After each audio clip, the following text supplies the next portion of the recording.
جب گندم کی خریداری کا معاملہ آیا تو پتہ چلا کہ ہمارے پاس ایگزیکٹ ڈیٹا بیس ہی نہیں ہے کہ سندھ کے پاس کتنی گندم ہے، خیبر پختونخوا کے پاس کتنی گندم ہے، پنجاب کے پاس کتنی گندم ہے. کوئی سینٹرل ڈیٹا بیس ہماری نہیں ہے.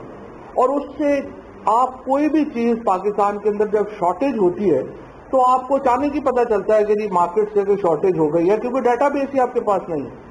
تو یہ ایک سینٹرلائز ڈیٹا بیس بنانے کا آج جو ہے وہ کابینہ نے منظوری دی ہے، جس کے بعد پاکستان میں جو تمام صوبائی حکومتیں ہیں وہ اپنا ڈیٹا شیئر کریں گی فیڈرل گورنمنٹ کے ساتھ، اور ہمیں ایگزیکٹلی پتا ہوگا کہ کب کہاں کس چیز کی کمی ہے اور اس کو پھر اس کے مطابق تاکہ آگے جو ہے وہ چلایا جا سکے. تو یہ بڑا امپورٹنٹ ایک ڈیسیژن ہے. آپ کو معلوم ہے جو ہاسپٹلز کا ایک معاملہ چل رہا ہے، وفاقی میڈیکل ٹیچنگ انسٹیٹیوٹ اور ان سے ملحقہ ٹیچنگ ہسپتالوں کا انتظام اور کارکردگی کو بہتر بنانے کی غرض سے مختلف اداروں میں صدر پاکستان کی جانب سے فیڈرل ٹیچنگ انسٹیٹیوٹ آرڈیننس 2020 کا نفاذ کیا جا چکا ہے. ان میں Jinnah post graduate medical centre, national institute of child health, national institute of cardiovascular diseases Karachi اور Pakistan institute of medical sciences جو ہیں وہ شامل ہیں. اچھا، یہ جو لوگ صحت کے معاملات کو دلچسپی رکھتے ہیں اور جو اس کو دیکھتے ہوں گے ان کو معلوم ہے کہ یہ جو 5 بڑے ہسپتال تھے ان کا معاملہ چل رہا تھا کہ یہ صوبے میں ہونے چاہیے یا وفاق میں ہونے چاہیے، اور یہ سپریم کورٹ کا حکم تھا کہ اس کو وفاق کے اوپر جو ہے وہ لایا جائے. وفاقی کابینہ نے ان اداروں کے بورڈ آف گورنرز کو تعینات کرنے کی منظوری دی ہے. ان کے جو نام ہیں وہ board of governors for institute of child health Karachi میں ڈاکٹر احسن ربانی، پروفیسر ڈاکٹر وسیم قاضی اور عامر اے اللہ والا.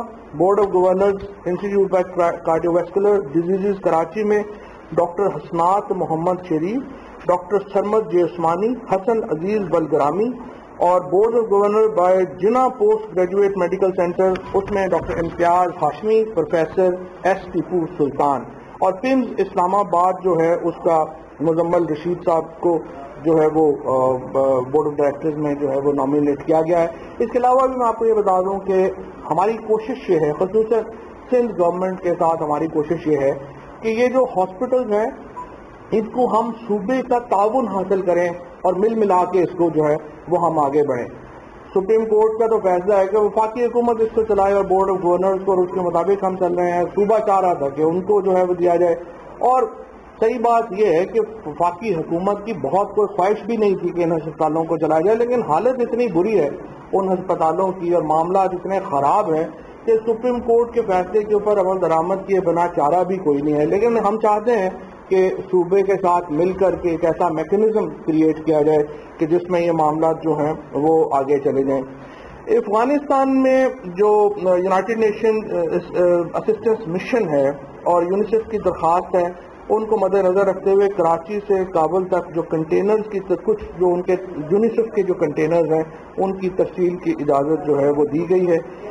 خالد حامد صاحب کو نیشنل انشورنس کمپنی کا جو چیف ایگزیکٹو آفیسر ہے وہ مقرر کیا گیا ہے. پاک ایران سرحد پر بارڈر مارکیٹس کے قیام کے لیے ایران سے مفاہمت کی یادداشت پر دستخط کی منظوری دی گئی ہے. ظہیر عباس کھوکھر جو ہیں وہ ہمارے نئے چیئرمین بیت المال ہوں گے. ظہیر عباس صاحب جو ہیں وہ ہمارے لاہور کے بہت ہی سرکردہ رہنما بھی ہیں اور بڑا اچھا نام ہے، and especially I want to congratulate Zaheer Abbas Khokhar. اسی طرح سے جو 10 تقسیم کار یعنی ڈسٹریبیوشن کمپنیز ہیں ہماری جو بجلی کی، ان میں جو صارفین کے نمائندوں کی شمولیت کی منظوری جو ہے وہ دی گئی ہے. یہ سول سوسائٹی سے ان کا نام ہوگا. جو کابینہ کمیٹی برائے ادارہ جاتی اصلاحات کے 31 مارچ 2021 کے اجلاس میں لیے گئے فیصلوں کی منظوری جو ہے وہ دی گئی ہے. ڈاکٹر عشرت حسین صاحب نے کابینہ کو وفاقی دارالحکومت کے حجم، کام کے طریقہ کار، مختلف محکموں اور وزارتوں کی افرادی قوت اور استعداد کو منطقی حد تک لانے کے حوالے سے کابینہ کمیٹی برائے ادارہ جاتی اصلاحات کی جانب سے مرتب کی جانے والی سفارشات کابینہ میں جو ہے وہ رکھی ہیں. اس وقت یہ بڑا امپورٹنٹ ہوگا آپ لوگوں کے لیے اور خصوصاً ان لوگوں کے لیے کہ جو کہتے ہیں کہ ہمیں کس طرح سے وفاقی حکومت کو جو ہے وہ کام جو ہے وہ ہونا چاہیے. صرف میں آپ کو یہ بتا دوں کہ 18ویں ترمیم کے وقت تقریباً 2010 میں وفاقی حکومت کا جو کل حجم تھا وہ تقریباً 175 ارب روپے کا تھا. 18ویں ترمیم کے بعد خیال تھا کہ یہ حجم کم ہوگا اور زیادہ تر جو صوبوں میں معاملات جائیں گے. 175 ارب سے بڑھ کر یہ چلا گیا ہے 500 ارب روپے کے اوپر. تو وفاقی حکومت کی جو فنکشنالٹی ہے اور اس میں بہت بڑی کنٹریبیوشن ہے ماشاءاللہ پی ایم ایل این کی، جنہوں نے 2015 سے 17 کے درمیان اتنا بڑا اضافہ کر دیا وفاقی حکومت، 2016 اور 17 میں اتنا بڑا اضافہ کر دیا وفاقی حکومت کے حجم میں کہ وہ پوری حکومت ہی اس کا جو بوجھ ہے وہ ابھی برداشت کر رہی ہے. 2019-20 میں 5,65,000 سیکریٹریٹ اور ریٹائرڈ ڈپارٹمنٹس میں کام کر رہے ہیں اور 3,90,000 ملازمین اس وقت خود مختار، نیم خود مختار اور کارپوریشن میں جو ہے وہ کام کر رہے ہیں. اس کے اوپر ایک یہ پی ٹی آئی کی حکومت پہلی حکومت ہے پروبیبلی پاکستان کی جس کے دور میں 27,000 جو لوگوں کی وفاقی حکومت میں کمی ہوئی ہے. اور یہ اس وقت جو اس کی جو ایک پورا ری اسٹرکچرنگ کرنے کا معاملہ ہے وہ ہمارے سامنے ہے اور اس کو لے کر کے ہم آگے بڑھ رہے ہیں اور انشاءاللہ تعالیٰ اس کو ری اسٹرکچر جو ہے کرنا ہے، باقی اداروں کو بھی ری اسٹرکچر کرنا ہے، اس کے مطابق جو ہے وہ ہم آگے چل رہے ہیں.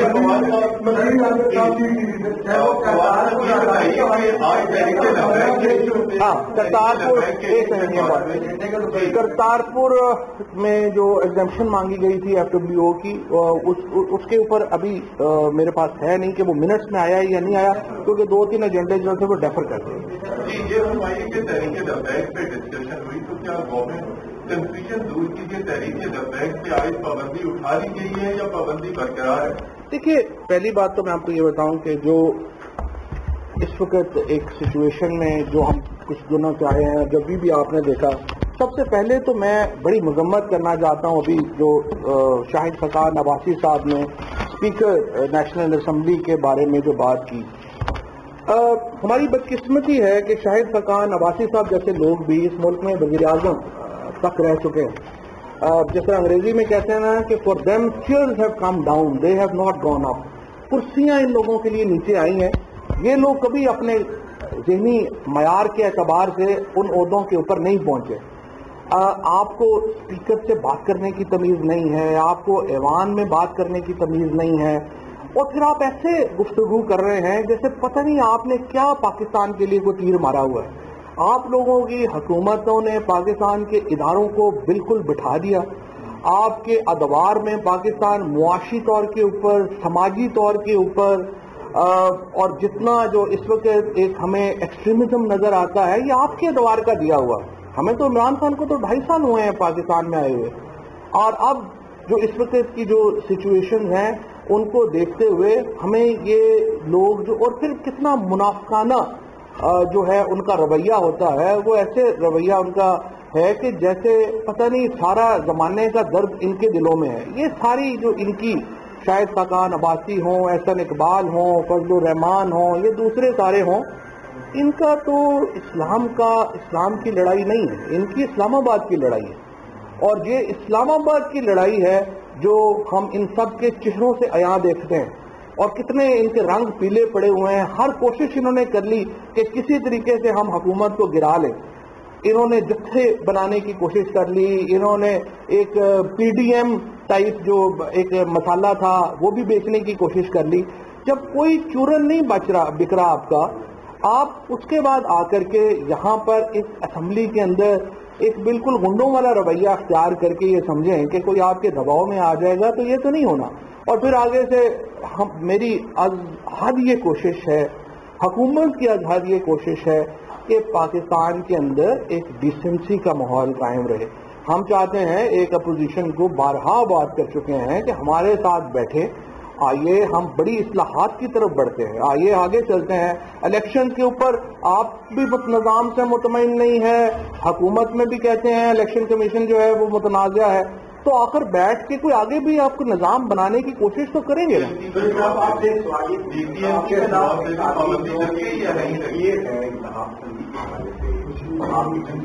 میڈیا میں بھی ماشاء اللہ آپ کو بڑا پذیرائی ملتی ہے کہ کلیئر ہیڈڈ آدمی جو ہے وہ ہے. تو لیکن سر آپ یہ دیکھ رہے ہیں کہ پوائنٹ چوری کا موقع حکومت بھی نہیں چاہتے. فار ایگزامپل آج وزیر نصیر نور صاحب نے جو ہے وہ ممتاز قادری کی پھانسی کا بھی تانا دیا مسلم لیگ نون کو، جیسے کہ وہ کوئی غلط اقدام تھا.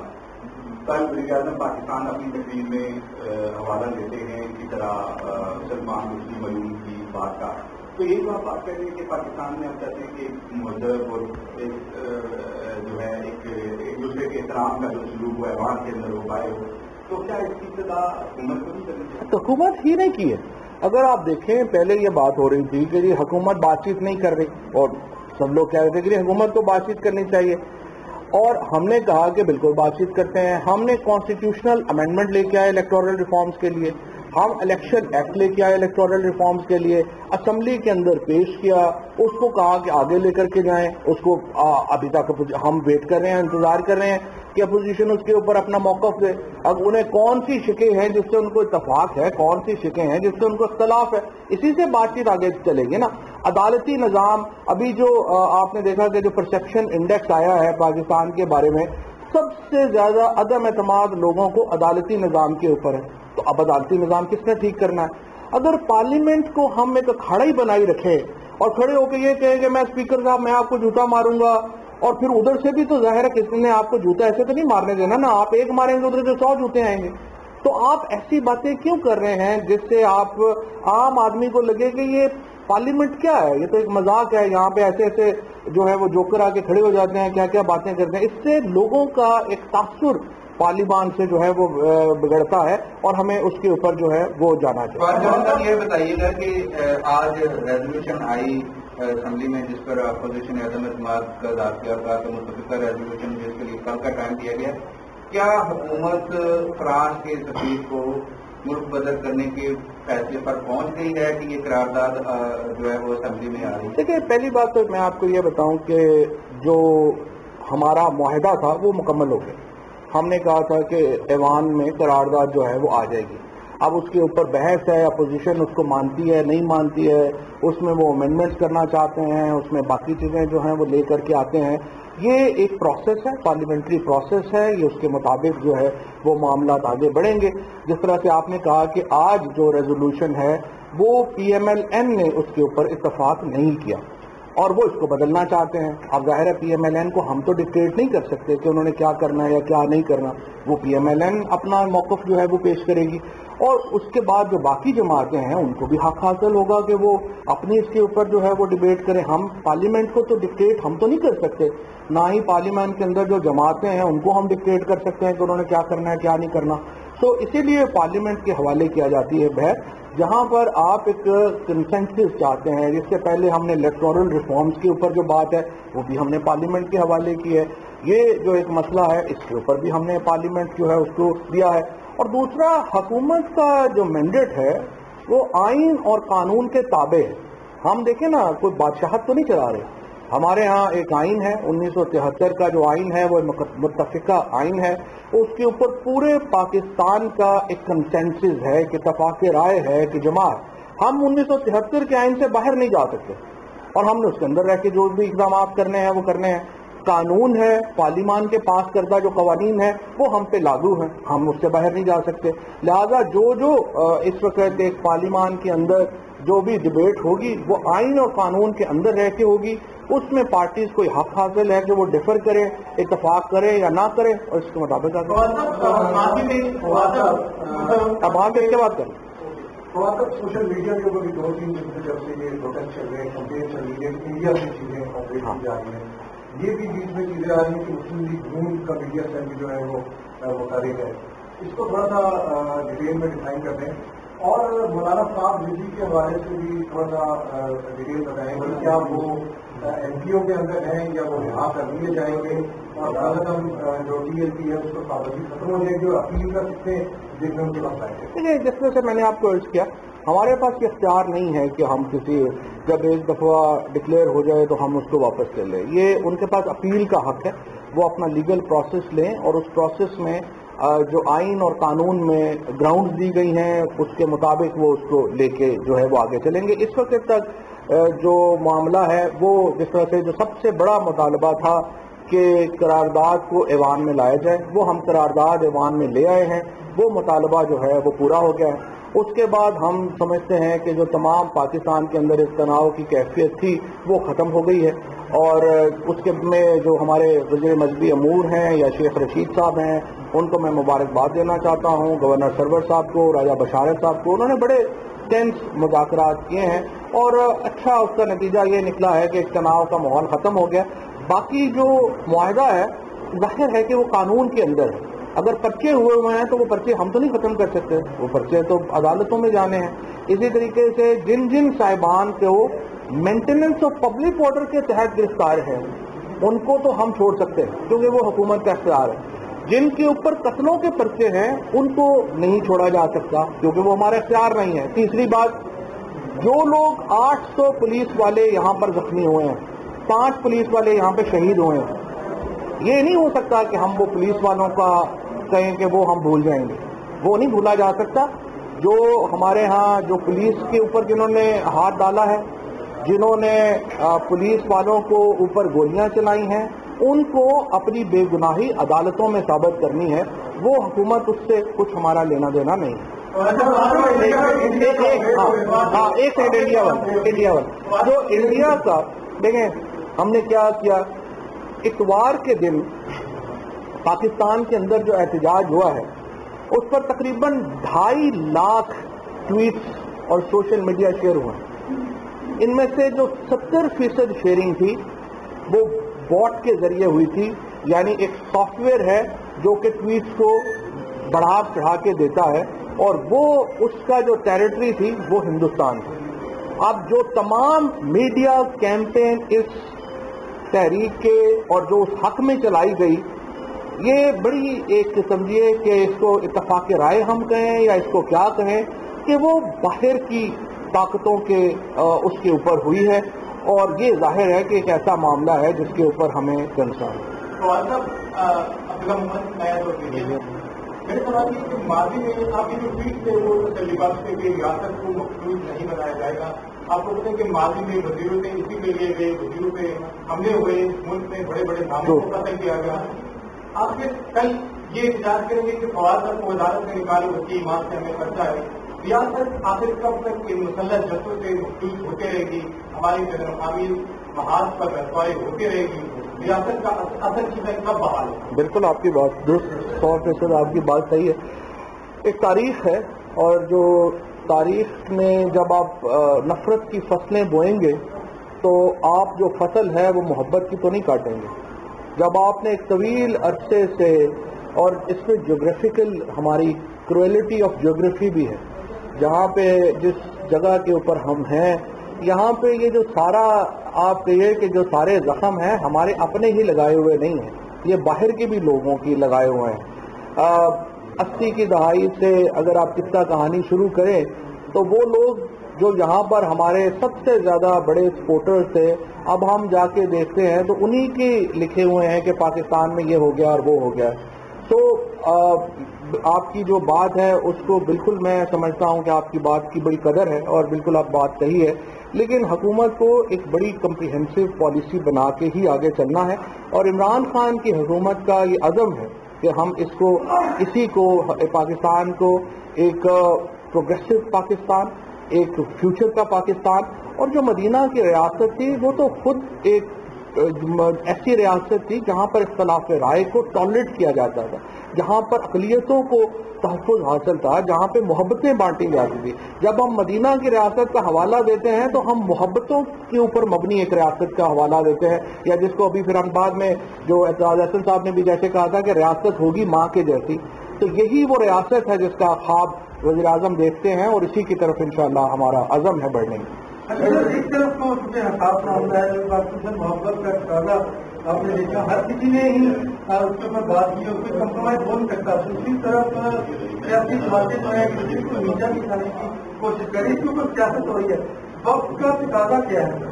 وقت کا دیکھیے، اسی لیے میں نے آپ سے یہ کہا کہ میں اس وقت نہیں چاہوں گا کہ مسلم لیگ نون کو کہے کہ جی وہ اس میں انڈیا کے ساتھ ملی ہوئی ہے اور اس طرح سے ٹویٹس کر رہے ہیں، ان کا سوشل میڈیا کر رہا ہے یا کچھ کر رہا ہے۔ میں سمجھتا ہوں کہ یہ بھی وقت نہیں ہے ہمیں اس طرح کی باتوں کا۔ ہم ایک پاکستان کو ایک سمجھتے ہیں کہ جو پاکستان کی سیاسی جماعتیں ہیں ان کو مل کر ہمیں اس گرداب سے نکلنا ہے، اور جو تمام اپوزیشن کا جو رویہ ہے اس کو مصالحانہ ہونا چاہیے، آگے بڑھنا چاہیے۔ جو آج اس طرح کی گفتگو خاقان عباسی صاحب نے کی ہے، نون لیگ کے اپنے لوگوں سے میں کہوں گا اس کی مذمت کریں، تاکہ ایک ماحول اچھا ہو اور ہم اس کو ایک ایسا ماحول کریٹ کر سکیں جس میں پارلیمنٹ سلوشنز کا ایک حل، مسائل کے حل کا فورم بنے، مسائل کو بڑھانے کا فورم نہ بنے۔